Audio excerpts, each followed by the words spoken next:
재개발 사업이라고 하잖아요. 그쵸? 사람들은 재개발 투자를 그냥 단순히 부동산 투자라고 생각해요. 절대 아닙니다. 헬로, 부동산 형사 전문 이승은 변호사입니다. 오늘은 재개발 전문가인 잘 사는 흥부님을 모시고 부동산 투자의 관점에서 구독자분들이 궁금해하실 내용을 좀 알려드리고 싶어서 영상을 찍어보기로 했는데, 제가 이제 흥부님의 어떤 강의를 추천을 받아서 제가 수강을 했던 거였고, 그 강의 주제는 재개발 실전 투자 방법에 대한 강의였는데, 그 부분에 대해서 좀 얘기를 하는 시간을 갖도록 하겠습니다. 안녕하세요. 안녕하십니까. 예, 나와주셔서 감사합니다. 제가 유튜브 채널을 여러 군데 출연을 했었는데 네. 또 저희 수강생 아니겠습니까? 네, 맞아요. 변호사님께서 네. 처음으로 제가 넥타이를 매봤습니다. 감사해요. 네. 잘 어울리세요. 넥타이 괜찮습니까? 네, 잘 어울리세요.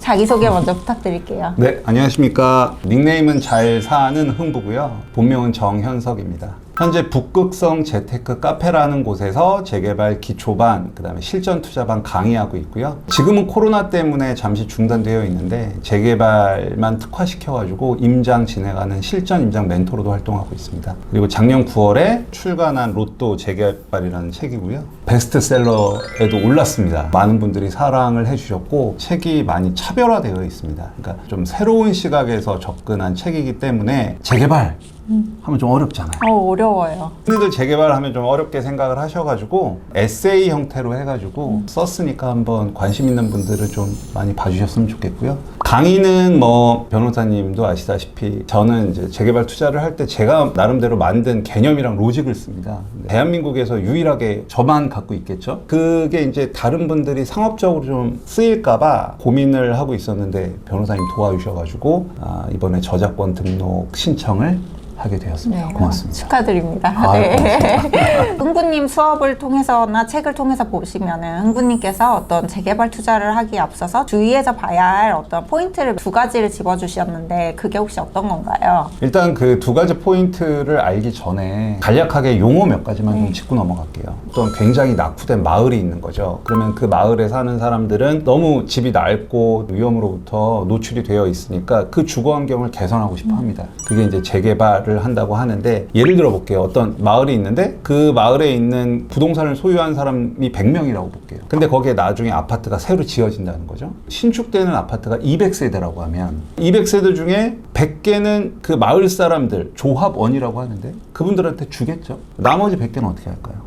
일반 분양을 하겠죠. 네, 맞습니다. 예, 일반 분양을 하죠. 그래서 우리는 보통 청약을 통해서 분양을 받죠. 그러면 일반 분양을 할 때 그분들한테는 일반 분양가라고 해서 줍니다. 조합원들한테는 일반 분양가로 주지 않고 조합원 분양가로, 그래서 별도의 분양가가 달리 책정이 되는 거죠. 그래서 보통 조합원 분양가는 일반 분양가의 뭐 75%에서 85% 선 정도니까 아무래도 조합원이니까 싸게 줘야겠죠. 그러면 예를 들어서 변호사님이 조합원이에요. 조합원 분양가가 5억이다. 그럼 5억을 다 내야 되나요? 아니요, 그건 아니고 기존에 제가 가지고 있던 물건에 대한 감정가액을 뺀 나머지를 내죠. 그렇죠. 근데 사실 감정가만을 빼는 게 아니라 여기에 사실 비례율이라는 용어를 좀 아셔야 되는데, 그냥 쉽게 얘기해서 내 부동산의 가치, 감정가는 3억인데 그 조합에서 사업을 되게 잘했어요. 그래서 수입이 많이 늘어났어요. 그래서 예를 들어서 10% 정도의 개발이익이 났다라고 하면은 내 부동산은 3억이지만 3억 3천의 권리를 주장할 수 있을 만큼 내 부동산의 가치는 커져요. 그거를 권리가액 이라는 표현을 쓰고, 아까 말한 조합원 분양가에서 권리가액을 뺀, 즉 5억 원에서 3억 3천을 뺀 얼마죠? 1억 7천이요. 그렇죠. 1억 7천만 원을 분담금이라고 합니다. 그럼 보통 우리가 재개발 지역에서 어떤 빌라를 내가 3억 주고 샀다. 빌라를 산 매매가 3억 원에다가 아까 분담금 1억 7천만 원을 더한 4억 7천만 원이 그 마을에 나중에 아파트가 새로 지어졌을 때 내가 지불하는 총 금액이죠. 그거를 저는 뭐라고 표현했었죠? 내 집 마련 총금액. 네. 내 집 마련 총금액이라고 했죠. 그래서 이 용어를 이제 먼저 좀 아시고, 그 다음에 제가 좀 재개발 투자할 때 반드시 알아야 될 걸 좀 설명을 드릴게요. 보통 재개발 투자할 때 가장 중요한 것 중에 하나가 저작권에 등록되어 있는 용어긴 한데 보상마진이라는 개념이에요. 보상마진은 기본마진, 입지마진, 세대수마진, 연식마진, 브랜드마진, 기타마진 6가지로 구성이 되는데, 나중에 새 아파트를 갖는데 지불하는 총 금액을 제가 내 집 마련 총금액이라고 했죠. 그러면 그 내 집 마련 총금액과 이 재개발 지역 인근에 있는 다른 신축 아파트 아파트의 가격을 비교해서 내가 수익을 분석한다는 말이죠. 주위에 있는 새 아파트의 가격이 예를 들어서 10억이다. 그리고 내 집 마련 총 금액이 8억이다. 어쨌든 10억보다는 8억이 싸잖아요. 그러면 이 2억 원이 기본 마진이 됩니다. 흔히들 이거를 사람들이 안전마진이라는 표현을 쓰는데 저는 개인적으로 안전마진이라는 단어에 대해서는 동의하지가 않고요. 왜냐하면 안전하진 않거든요. 내가 정말 안전한 투자를 하려면 정기예금을 하거나 국공채를 사야겠죠. 저는 내가 시간을 들이고 리스크를 테이킹하는 거에 대한 보상이라는 뜻에서 보상마진이라는 표현을 쓰고, 그 다음에 새로 지어지는 재개발 지역에 지어지는 아파트와 기존에 있는 신축 아파트의 입지는 분명히 다를 거예요. 초등학교 거리도 다를 거고 지하철 거리도 다를 거고, 내가 투자하는 재개발 지역 옆에는 공원이 있으면 입지적인 가치가 다르잖아요. 그런 거에 대한 보정도 해줘야 되고, 그 다음에 재개발 지역에 올라오는 아파트는 당연히 새 거잖아요. 그럼 신축이 더 비싸야겠죠. 그런 것도 보정이 돼야 돼요. 그리고 브랜드, 예를 들어서 비교하려는, 아까 10억짜리 아파트를 저는 비교 대상 아파트라고 하는데, 이 비교 대상 아파트의 브랜드가 흥부건설이에요. 들어보셨어요? 흥부건설? 아니요, 들어보지 못했습니다. 제가 방금 지어냈어요. 네. 근데 새로 지어지는 아파트가 자이예요. 브랜드 가치에 대한 보정도 해야 돼요. 그게 제 브랜드 마진이에요. 그 다음에 세대수도 달라요. 변호사님 500세대 아파트가 좋아요? 5000세대 아파트가 좋아요? 당연히 5,000세대가 그렇죠. 좋겠죠. 당연히 5000세대. 아무래도 세대수가 많으면 가격 방어도 잘 될 것 같고. 그렇죠. 커뮤니티가 훨씬 좋죠. 커뮤니티. 그렇죠. 네. 500세대를 아우르는 커뮤니티랑 5000세대를 아우르는 커뮤니티가 다르거든요. 이런 세대수에 따른 마진도 보정을 해줘야 돼요. 그리고 이제 여기서 커버할 수 없는 것들을 이제 기타 마진 해갖고 이 6가지를 분석을 통해서 새로 지어지는 이 아파트의 투자 가치를 측정할 수가 있단 말이에요. 그래서 이 6가지를 다 더한 걸 보상 마진이라는 표현을 쓰고, 이 보상 마진은 결과적으로 투자 가치를 판단해낼 수 있는 지표예요. 보상 마진이 크면 클수록 투자 가치가 있다 없다?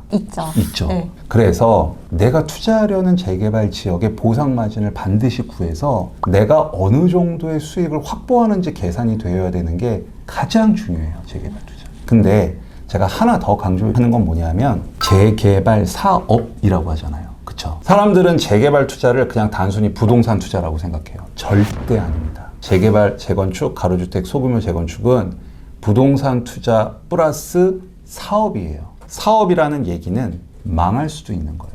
그렇기 때문에 재개발에 투자하실 때는 내가 투자하려는 재개발 지역에 어떠한 사업 리스크가 있는지를 반드시 캐치해내야 돼요. 우리가 재개발에 왜 투자해요? 나중에 신축 아파트 받으려고 하잖아요. 그렇죠? 근데 그게 만약에 아파트가 안 돼버리면 그거 누가 다 책임지냐는 거죠. 그렇기 때문에 제가 재개발 투자에 있어서 가장 중요하게 생각하는 게, 첫째는 보상 마진이라는 게 어느 수준 이상 확보가 되어야 되고, 두 번째는 내가 투자하려는 재개발지의 사업 리스크가 어느 정도인지를 파악하신 뒤에 투자를 결정하셔야지, 그냥 누가 여기 좋대더라 그래서 가서 투자하고, 여기는 1억밖에 안 들어간대더라 해서 투자하고 하면은 나중에 조금 힘들어질 수도 있으니 헬로우 시청자 여러분들께서 반드시 유념하고 투자를 실행하셨으면 좋겠습니다. 일단 이번 영상에서는 재개발 사업을 투자하는 데 있어서 알아두셔야 할 기본 용어에 대해서 정리한 시간을 가져보았습니다. 다음 시간에는 보상 마진과 사업 리스크를 가지고 실전 사례에서 어떻게 적용을 하는지에 대해서 알려주시는 시간을 갖기로 했는데요. 다음 영상에서 뵙도록 하겠습니다. 이번 영상이 유익하셨다면 제 영상에 좋아요, 구독 눌러주시고 다른 카톡방에 꼭 전달 좀 해주세요. 감사합니다. 감사합니다. 네.